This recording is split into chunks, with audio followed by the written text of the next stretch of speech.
Muy buenos días, mi nombre es Antonella Sayajo y voy a comenzar con la exposición de nuestro informe ético, el cual hemos centrado en un problema muy grave en el Perú y es el caso de la mala praxis y la informalidad en las clínicas de cirugía estética. Para contextualizar un poco, en nuestro país se ha vuelto casi común depender de abrir la televisión o abrir las redes y ver denuncias de negligencia médica, lesiones graves e incluso muertes en pacientes. Un ejemplo muy claro y muy mediático fue el del Dr. Frog, pero la verdad es que esto ocurre diario en clínicas clandestinas que operan sin autorización en distritos como Miraflores, Lince o Los Olivos. El problema ético central que identificamos aquí es la mercantilización absoluta de la salud. Se deja de lado el juramento médico y se prioriza el negocio. Ahora entrando a los puntos secos, a mí me tocó desarrollar la parte de persona, basándome en la separata complementaria 1. En clase hemos visto que existe un abismo insondable entre ser una persona y ser una cosa.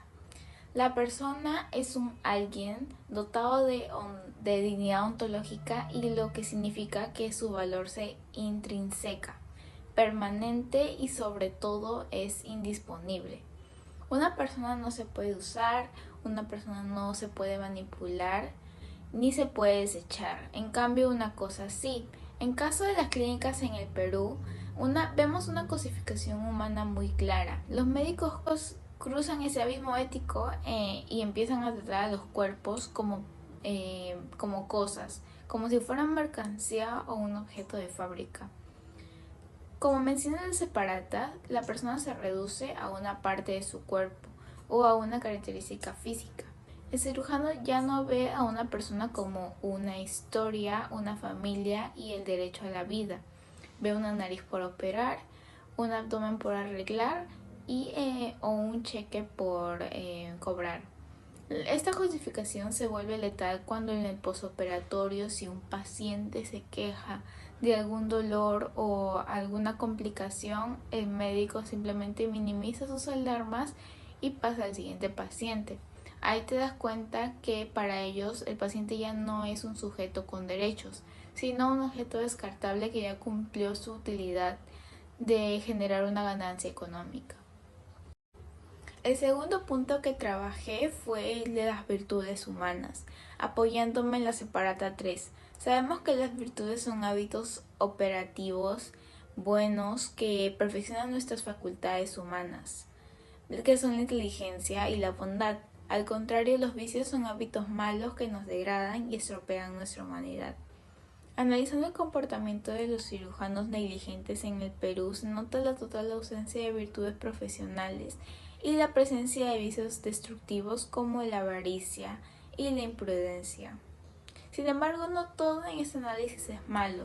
También quise resaltar un comportamiento que en sí mejora la humanidad de los involucrados. Cuando las familias de las víctimas deciden alzar su voz acerca de estos médicos negligentes, y su poco cuidado en el postoperatorio o y deciden dar entrevistas, salen a marchar, denuncian legalmente estas mafias, están actuando con virtudes como la fortaleza y la justicia.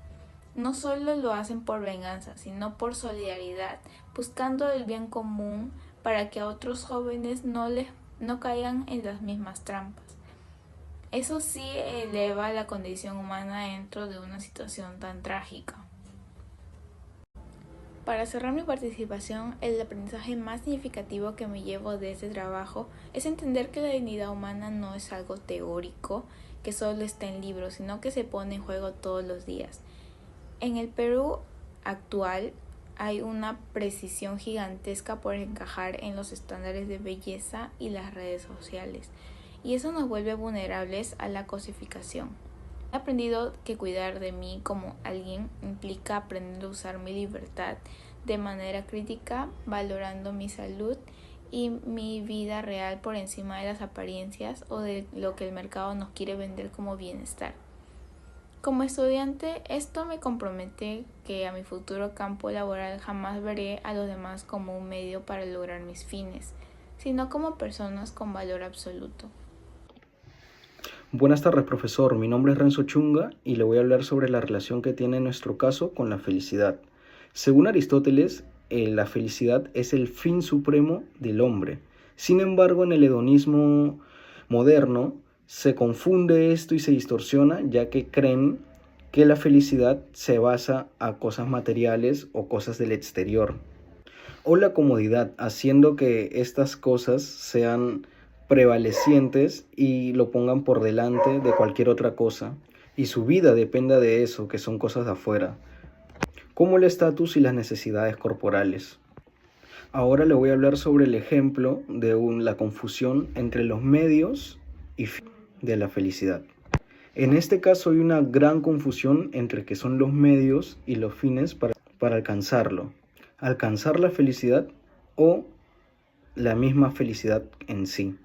Por ejemplo, cuidar la apariencia sería un medio para poder alcanzar la felicidad, ya que cuida su autoestima. Por otro lado, en este caso se vuelve un fin absoluto. Por ejemplo, los pacientes creen y piensan que al alcanzar un fin estético bueno es alcanzar la felicidad. Y en este caso están confundiendo la comodidad estética con la realización real. Y por otro lado, los médicos confunden la felicidad con el bienestar material y el éxito económico. Al final ambas partes fallan, ya que buscan la felicidad en cosas materiales, superficiales y cosas externas, olvidando completamente que la realización humana se trata del respeto a la vida y la salud. Ahora le voy a hablar sobre las virtudes humanas. En este caso, las virtudes humanas son esos hábitos operativos buenos que perfeccionan nuestra inteligencia y nuestra voluntad, haciéndonos mejores personas cada vez más. Ahora, por otro lado, los vicios, al revés, son hábitos operativos malos que degradan nuestra condición humanitaria y arruinan por completo lo que es nuestra humanidad. Un ejemplo de comportamiento sería de que los médicos negligentes tienen un vicio claro, que es la avaricia y la imprudencia, y actuando de esta manera ponen por los suelos su humanidad, convirtiendo su profesión en un negocio turbio, frío, indiferente, porque no se preocupan por los pacientes. La virtud que en este caso faltaría en este tema es la virtud de la justicia, debido a que no le dan al paciente lo que realmente necesita, que es preocuparse por su salud. Por otro lado, cuando pasan este tipo de cosas, que hay negligencia y el paciente termina mal, suele pasar que las familias de estos pacientes salen a protestar, a denunciar, y eso hace que demuestren dos virtudes, las cuales son la de fortaleza y la de solidaridad, para que esto no le pueda ocurrir a más personas. Ahora les voy a hablar sobre la libertad y la responsabilidad. Por ejemplo, en el principio de daño nos hablan de que una persona debe limitar su libertad siempre y cuando si sus acciones dañan a otras personas. El naufragio de la libertad moderna pasa cuando nosotros, como personas, creemos que somos totalmente libres solo por tomar una decisión, lo cual no lo es, no es así, porque de verdad estamos encadenados por la presión social o engaños del mercado sobre ciertas cosas, en este caso cosas estéticas. Un ejemplo de naufragio de la libertad se podría dar en la falsa ilusión de libertad que tienen las personas, en este caso los pacientes. Por ejemplo, el marketing que dan ciertas estéticas clandestinas, como que la decisión está en una persona en que si quiere transformar su cuerpo, modificarlo o hacerle alguno que otro arreglo. Supuestamente la gente va por su propia voluntad, pero la realidad es que no es así. Van por la presión social, por el marketing engañoso que meten esas estéticas, y por esa razón su libertad está naufragando. porque están condicionados por su baja autoestima y por el marketing engañoso que les muestran. Y no son transparentes con los daños o consecuencias que pueden ocurrir.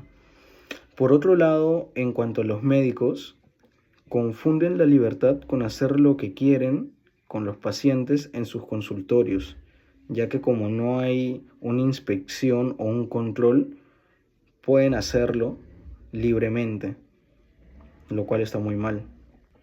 Ahora le voy a hablar sobre el aprendizaje que he tenido sobre este tema y que ha influido bastante en mí. Aprendí a diferenciar lo que es un medio y lo que es un fin en la vida. En cuanto a los temas que los relaciono es con la felicidad y con el bienestar, lo cual lo vimos en clase también. Analizando este problema, me quedó claro que cuando usamos la cosificación, que en este caso es usar a las personas como un objeto para obtener dinero, destruimos por completo toda nuestra moral. También aprendí que la libertad viene amarrada con la responsabilidad sobre nuestros actos o las consecuencias, en este caso, de nuestros actos. Ahora, como futuro profesional, lo que he aprendido es que este caso me enseña que no puedo justificar ninguna acción solo por obtener un beneficio económico. Y peor aún, poniendo en riesgo la vida y la salud de las personas.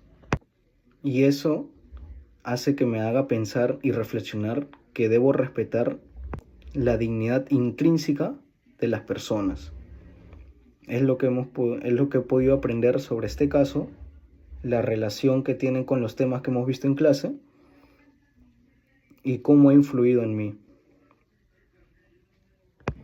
Y sobre el trabajo o el investigado de mi compañera, he aprendido que la libertad la debo tomar y llevarla más críticamente. ¿Cómo así? No dejándome manipular por publicidades engañosas o por necesidades artificiales que nos venden desde afuera.